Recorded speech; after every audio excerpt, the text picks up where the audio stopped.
నమస్కారం, సుఖీభావ్కు స్వాగతం. ఈరోజు సుఖీభావ్లో చేతి వేళ్ల కదలికల్ని కట్టిపడేసే ఎల్బో పెయిన్. చలికాలం జుట్టును కాపాడుకోండిలా. కష్టపడితే కాన్పు తేలిగ్గా అవుతుందా? ఇంకా హెల్త్ టిప్. అతి సర్వత్రా వర్జయేత్ అనే నానుడి గురించి మనకు తెలిసిందే. ఈ సూత్రం మన చేతికి వర్తిస్తుంది. చేతిని అతిగా ఉపయోగించడం వల్ల కొన్నిసార్లు ఎల్బో పెయిన్ వంటి సమస్యలు వచ్చి పడతాయి.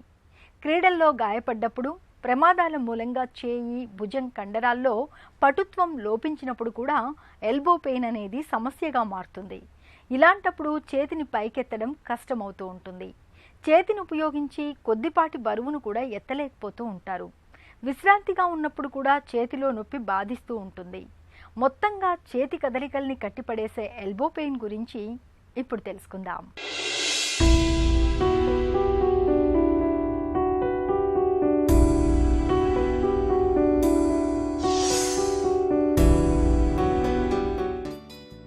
మన దైనందిన జీవితం సవ్యంగా నడవాలంటే మన కదలికలన్నీ సాఫీగా సాగుతుండాలి.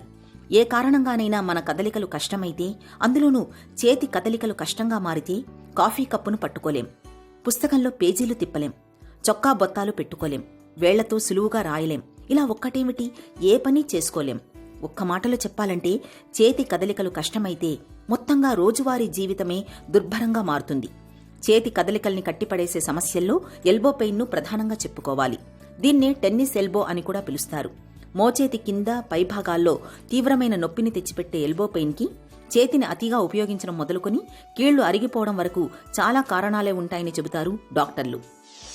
మనకు ఎల్బో ప్రాబ్లమ్స్ చాలా కామన్ అండి. It is common in not only in sports people. Sachin Tendulkar tennis elbow వచ్చింది, టెన్నిస్ క్రికెట్ ఆడుతూ. So tennis elbow doesn't mean only మనకు ఎల్బో టెన్నిస్ ప్లేయర్స్కే వస్తుంది. టెన్నిస్ ప్లేయర్స్ రావచ్చు, క్రికెట్ ప్లేయర్స్ రావచ్చు. It's not only related to sports people. మనకు routine యాక్టివిటీస్లో చూస్తే చాలామంది మన లేడీస్ వర్క్ చేసే వాళ్ళకి, సాఫ్ట్వేర్ ప్రొఫెషనల్స్కి ఎల్బో పెయిన్స్ ఉంటాయి. This elbow pain per se is not మనకు ఎల్బో మూవ్ చేసే కొద్దీ వచ్చే ప్రాబ్లంతో కాదు. It's all related to our finger and hand movements.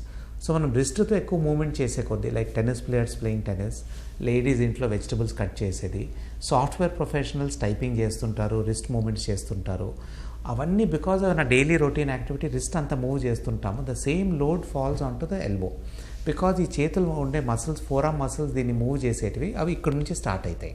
So A wrist moment ఎక్కువ చేసినా మనం లోడ్ మీద ఎల్బో మీద పడుతుంది. ఇక బయట పక్క నొప్పి వచ్చినప్పుడు దాన్ని మనం రొటీన్ లేవ్ టైమ్ అండ్ టర్మ్స్లో టెన్నిస్ ఎల్బో అంటాము. This is very very common. కొంతమందికి వచ్చేది లోపల భాగంలో నొప్పి, దీన్ని మనం గాల్ఫర్స్ ఎల్బో అంటాం. So these are the most important problems మనకు యంగ్ పాపులేషన్లో వచ్చేది, అంటే below the age of 40.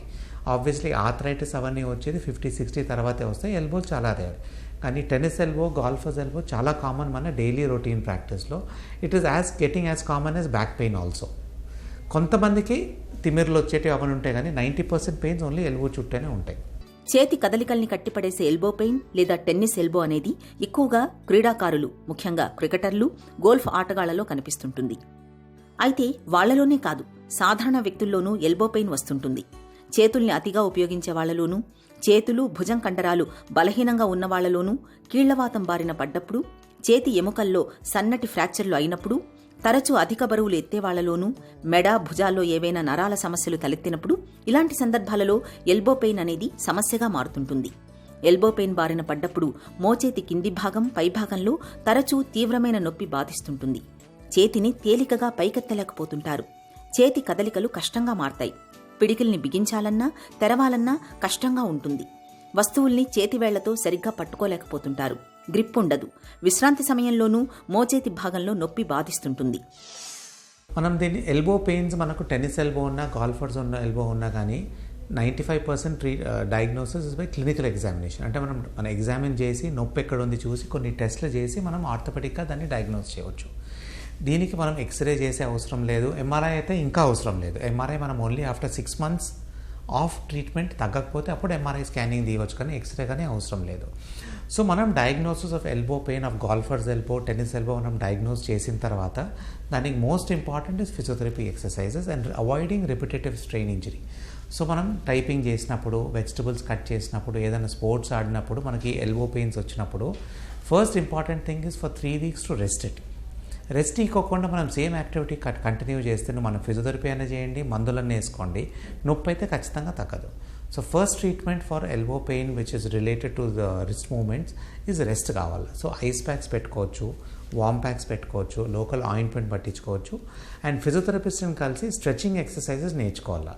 So that is stretching exercise are to stretch this muscle. So దాంతో ఈ పెయిన్స్ తగ్గుతాయి. సో రెస్ట్ ఇచ్చే కొద్దీ పెయిన్స్ తగ్గుతాయి. తగ్గనప్పుడు ఆ సేమ్ టైంలో మనం కొంచెం anti inflammatory tablets, pain killers వాడవచ్చు. And giving it rest is the most important. So sports activity ఆడేవాళ్ళు అట్లీస్ట్ ఒక 4-5 వీక్స్ అన్న స్పోర్ట్స్ తగ్గించుకోవాలా. టైపింగ్ చేసేవాళ్ళు they have to change the posture of the typings. Ergonomics study చేసుకొని posture of the keyboard ఏదో ఒకటి change చేసుకొని వాళ్ళకి పెయిన్ రాకుండా చూసుకోవాలి. ఎల్బో పెయిన్ బాధిస్తున్నప్పుడు చాలినంత విశ్రాంతి తీసుకోవాలి. రోజు కొద్దిపాటి ఫిజియోథెరపీ చేయించుకుంటే మంచి ఫలితం ఉంటుంది. క్రాప్ బ్యాండేజ్ కట్టుకోవడం, తరచూ ఐస్తో కాపడం పెడుతుంటే మంచి ఉపశమనంగా ఉంటుంది. పడుకున్నప్పుడు చేతిని కాస్త ఎత్తులో ఉంచి పడుకోవాలి. నొప్పి మరీ తీవ్రంగా ఉన్నప్పుడు 1-2 పెయిన్ కిల్లర్లను వాడుకోవచ్చు. అయితే విశ్రాంతి తీసుకున్న మోచేయి భాగంలో నొప్పి తగ్గనప్పుడు, ఫిజియోథెరపీతో కూడా ఫలితం లేనప్పుడు తప్పనిసరిగా డాక్టర్ని సంప్రదించాలి. తగిన పరీక్షలు చేయడం ద్వారా ఎల్బో పెయిన్కి మూల కారణాన్ని కనుగొంటారు డాక్టర్లు. సమస్య తీవ్రతను బట్టి మందులు, అవసరమైతే సర్జరీ చేయడం ద్వారా ఎల్బో పెయిన్ సమస్యను తగ్గిస్తారు. మిగతా సీజన్లతో పోలిస్తే చలికాలంలో మన జుట్టుకు చాలా చిక్కులే ఎదురవుతూ ఉంటాయి. వాతావరణంలో తేమ శాతం తక్కువగా ఉండడంతో జుట్టంతా ఇట్టే పొడిబారిపోతూ ఉంటుంది. వెంట్రుకలన్నీ కాంతిహీనంగా మారిపోతూ ఉంటాయి. జుట్టు కొసలు చిట్లి గుర్రపు వెంట్రుకల్ని తలపిస్తూ ఉంటాయి. అయితే సీజన్ మార్పులకు తగ్గట్టుగా చలికాలంలో జుట్టు సంరక్షణ విషయంలో కొన్ని ప్రత్యేక జాగ్రత్తలు తీసుకుంటే మంచి ఫలితం ఉంటుంది. చలికాలంలో జుట్టు పొడిబారకుండా ఉండేందుకు ఏం చేయాలో, ఎలాంటి జాగ్రత్తలు తీసుకోవాలో ఇప్పుడు తెలుసుకుందాం. చలికాలంలో జుట్టు రాలడాన్ని అరికట్టడానికి ఆయుర్వేదం కొన్ని ప్రత్యేకమైన పరిష్కారాల్ని చెబుతుంది. కోడిగుడ్డు, పెరుగు, అరటిపండు, ఆలివ్ నూనె, నిమ్మరసాల మిశ్రమాన్ని జుట్టుకు పట్టిస్తుంటే మంచి ఫలితం కనిపిస్తుంది. ఈ మిశ్రమాన్ని తయారు చేయడానికి 2 టేబుల్ స్పూన్ల పెరుగులో 1 గుడ్డు పగలగొట్టి వేయండి. కదలిక అనేది మన ఉనికికి సంకేతం. కొండలు, గుట్టలు, చెట్లు, పుట్టలు మాత్రమే ఉన్న చోటే ఉండిపోతాయి. కానీ పక్షులు, జంతువులు, మనుషులు అలా కాదు. అవి నిరంతరం చలనంలో ఉంటాయి. మరీ ముఖ్యంగా మనుషులు కదలిక లేని జీవితాన్ని ఊహించను కూడా ఊహించలేరు. అయితే కొన్ని రకాల జబ్బుల వల్ల ఈ కదలికలు కనాకష్టమైపోతాయి. అలా మనుషుల కదలికల్ని బంధించి వేసే జబ్బు కీళ్లవాతం. ఈ కీళ్ల నొప్పులు ఒకప్పుడు మలి వయసు దాటాక వస్తాయనుకునేవారు. కానీ ఇటీవలి కాలంలో చిన్న వయసులోనే వస్తున్నాయి. వేళాపాళా లేని తిండి, సమతులాహారం తీసుకోకపోవడం, వ్యాయామం లేని జీవితం, విపరీతమైన ఒత్తిళ్లు, కొన్ని రకాల ఆటో ఇమ్యూన్ జబ్బులు, కొన్ని మానసిక జబ్బులు, ఇవన్నీ కలగలిసి చాలా మందిలో కీళ్ల నొప్పుల్ని తెచ్చిపెడుతుంటాయి. కీళ్ల నొప్పులకు స్టెరాయిడ్స్ లాంటి మందుల వాడకం కంటే సంప్రదాయ వైద్య విధానాలను ప్రయత్నించవచ్చు. మనోబలానికి మించిన వైద్యం లేదంటారు మన పూర్వీకులు. కీళ్లవాతాన్ని ఎలాగైనా సరే తగ్గించుకోవాలనే గట్టి పట్టుదల ఉంటేనే కీళ్లవాతం తగ్గడం అనేది మొదలవుతుంది. ప్రకృతి వైద్యం, ఆయుర్వేదం, యోగా లాంటి విధానాలతో కూడా కీళ్ల నొప్పుల్ని తగ్గించుకోవచ్చు. రామోజీ ఫిల్మ్ సిటీలోని సుఖీభవ వెల్నెస్ సెంటర్ కీళ్ల నొప్పులకు రకరకాల సంప్రదాయ వైద్య విధానాల్ని అందిస్తోంది. కీళ్ల నొప్పుల్ని తగ్గించుకోవడానికి మడ్ థెరపీ అనే ప్రకృతి వైద్యం బాగా పనిచేస్తుంది. శ్రేష్టమైన ఒండ్రు మట్టితో తయారు చేసిన బురదను మొత్తం శరీరమంతా పట్టించి కాసేపు అలాగే ఉంచి స్నానం చేయడం ద్వారా శరీరం మొత్తం విష రసాయనాల పీడను తొలగించుకుంటుంది. రక్త ప్రసరణ పెరుగుతుంది. బరువు కూడా తగ్గుతారు. ఒళ్లంతా శుభ్రమవుతుంది. ఇక రెండో పద్ధతి సాల్ట్ పోట్లీ. ఉప్పుతో కాపడం పెట్టడం. రాళ్ల ఉప్పును వేయించి శుభ్రమైన తెల్లటి వస్త్రంలో కట్టి ఆ వేడి ఉప్పు మూటను నొప్పులున్న చోట పెట్టి మర్దన చేయడం ద్వారా కీళ్ల నొప్పులు తగ్గుతాయి. కండరాలు విశ్రాంతి పొందుతాయి. రక్త ప్రసరణ బాగా పెరుగుతుంది. మనిషి తనను తాను మరింత ఉత్సాహంగా నడుపుకోవడానికి అడ్డుగా ఉన్నవి కీళ్ల నొప్పులే. ఆ అడ్డు తొలగించుకోవాలంటే మరింత చురుగ్గా ఉండడానికి ప్రయత్నించడమే పరిష్కారం. మందుల మీద ఆధారపడకుండా నొప్పుల్ని అదుపులో పెట్టుకోవాలనుకోవడం మంచి ఆలోచనే. మంచి ఆహార నియమాలు, వ్యాయామం, సరైన నిద్ర, ఒత్తిళ్లకు దూరంగా ఉండడం, ప్రకృతికి దగ్గరగా జీవించడం వల్ల కీళ్ల నొప్పులు దరిచేరవు. ఇలాంటి పరిష్కారాలను అందించడానికి ఇప్పుడు రామోజీ ఫిల్మ్ సిటీలోని సుఖీభవ వెల్నెస్ సెంటర్ మీకు అందుబాటులో ఉంది. ఇంట్లో ఇంట్లో కోడలో కూతురో నెల తప్పిందని తెలియగానే ఇక ఆ అమ్మాయిని మంచం దిగనివ్వరు. కాలు కింద పెట్టనివ్వకుండా వేళ్లకన్నీ అమర్చి పెడుతూ అపురూపంగా చూసుకుంటారు. గర్భిణీగా ఉన్నప్పుడు ఏ పని చేయకూడదని, పూర్తిగా విశ్రాంతి తీసుకోవాలనే భావన మన దగ్గర ఎక్కువగా కనిపిస్తుంది. నిజానికి గర్భంతో ఉన్నప్పుడు శరీరానికి చాలినంత శ్రమను కల్పించుకోవడం తల్లి బిడ్డల ఆరోగ్యానికి చాలా మంచిది. ముఖ్యంగా గర్భిణీ దశలో శారీరక శ్రమ చేసిన వారికి కాన్పు కూడా చాలా తేలిగ్గా అవుతుందని చెప్తారు డాక్టర్లు. గర్భంతో ఉన్నప్పుడు శారీరక శ్రమ ఆవశ్యకత గురించి, కాన్పు తేలిగ్గా కావడం గురించి డాక్టర్ని అడిగి ఇప్పుడు తెలుసుకుందాం.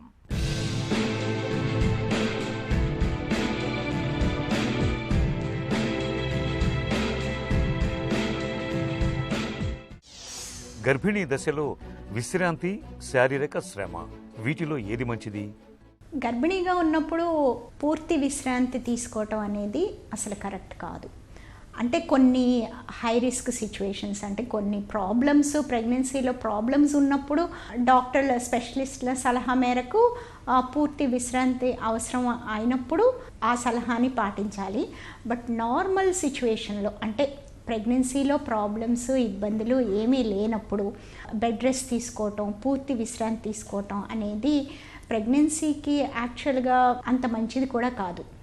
ఏంటంటే ఇప్పుడు తేలికపాటి పని చేసుకోవటం వల్ల ఇంట్లో పని కానీ, వంట పని కానీ, డ్రైవింగ్ చేసుకోవచ్చు, తర్వాత బయటకు షాపింగ్కి వెళ్ళటం కానీ, లేదంటే పిల్లల్ని స్కూల్స్కి డ్రాప్ చేయటం కానీ, లేకపోతే వర్క్లో పని, ఇవన్నీ కూడాను నార్మల్గా ప్రెగ్నెన్సీ లేనప్పుడు ఎలా చేసుకుంటామో ప్రెగ్నెంట్ అప్పుడు కూడా అలాగే చేసుకుంటే ఫిజికల్ హెల్త్, అంటే శారీరకంగా కానీ మానసికంగా కూడాను చాలా బాగుంటుంది.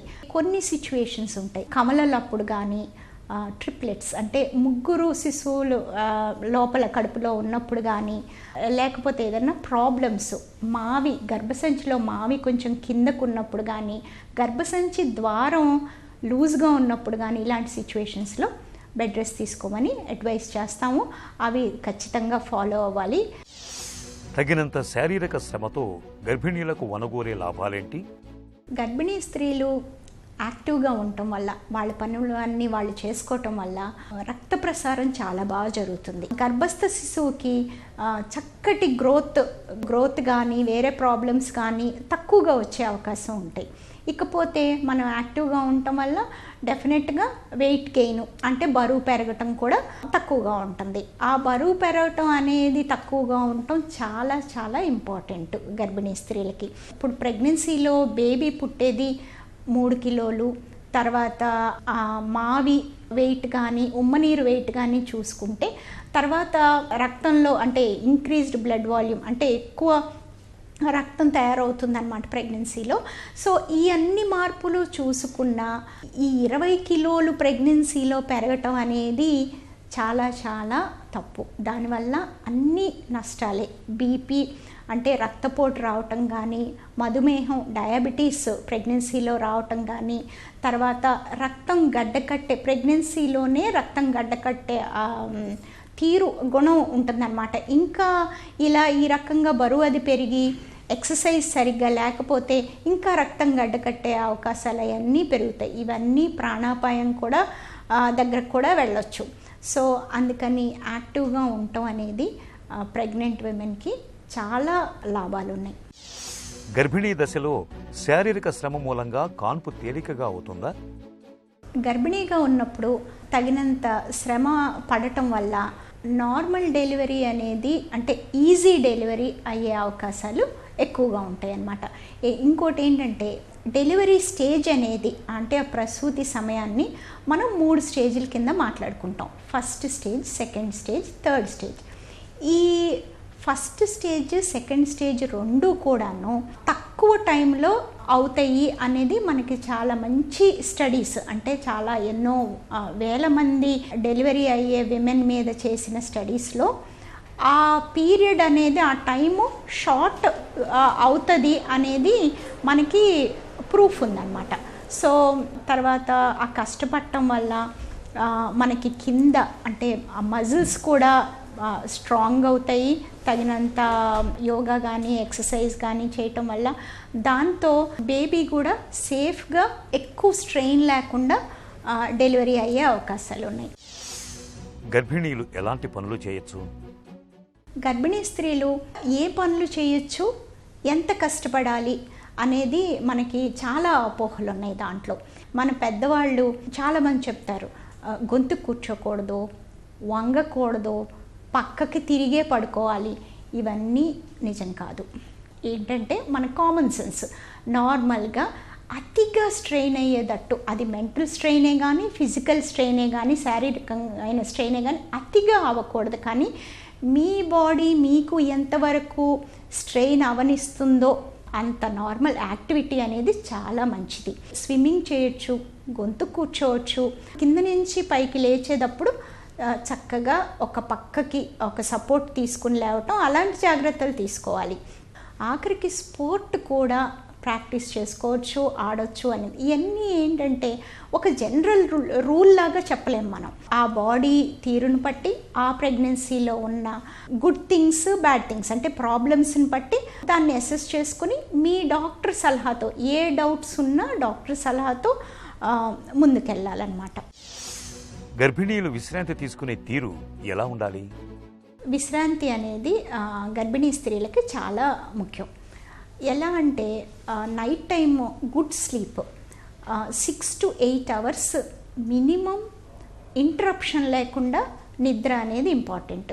అది ఇండియాలో మనకి అంత ఇబ్బంది అవ్వదు. మనకి గర్భిణీ స్త్రీలకి ఇంతకుముందు యంగ్ చిల్డ్రన్ ఉన్నా కూడాను మనకి ఇంట్లో పెద్దవాళ్ళ హెల్ప్, హస్బెండ్ హెల్ప్ అదంతా ఉంటుంది కాబట్టి అది పెద్ద ఇబ్బంది అవ్వదు. ఇకపోతే మధ్యాహ్నం పూట 1 గంట వరకు చిన్న నిద్ర అంటే కొంచెం రిలాక్స్ అవ్వటము, కాసేపు డీప్ స్లీప్ కాకపోయినా కాసేపు విశ్రాంతి తీసుకోవటం చాలా ముఖ్యం. ఇంకా మిగతా డైలీ రొటీన్ అనేది ప్రెగ్నెన్సీ లేనప్పుడు ఎలా చేస్తారో దానికే స్టిక్ అవ్వచ్చు, ఏం మార్పులు అవసరం లేదు. ఇక బ్యాలెన్స్డ్ డైట్ అనేది అంటే న్యూట్రిషన్ అంతా కరెక్ట్గా ఉన్న డైట్, బయట ఫుడ్స్ తీసుకోపోవటం అనేది చాలా ఇంపార్టెంట్. గర్భంతో ఉన్నప్పుడు పూర్తిగా విశ్రాంతి తీసుకోవడం ఏమంత మంచిది కాదు. అలా అని కఠినమైన శారీరక శ్రమ కూడా చేయకూడదు. దైనందిన పనులతో పాటు చాలినంత శారీరక శ్రమను కల్పించుకోవడం వల్ల కాన్పు తేలిగ్గా అవడంతో పాటు ఇతరత్ర ప్రయోజనాలు చాలానే ఉంటాయి. చిన్న చిట్కా మీకోసం. చలికాలంలో చర్మం పొడిబారకుండా, పగుళ్ళు రాకుండా ఉండేందుకు రాత్రిపూట పడుకునే ముందు ఒంటికి వెన్నపూస లేదా వ్యాజ్లైన్ పట్టించండి. ఇలా చేయడం వల్ల చర్మం పొడిబారకుండా, పగుళ్ళు రాకుండా ఉంటుంది. సుఖీభవ కార్యక్రమానికి సంబంధించిన మీ విలువైన సూచనలు, సలహాలను వెంటనే మాకు రాయండి. మా చిరునామా Sukhibhava, ETV, Ramoji film city, Hyderabad 501512 లేదా sukhibhava@etv.co.in కు ఈమెయిల్ చేయండి.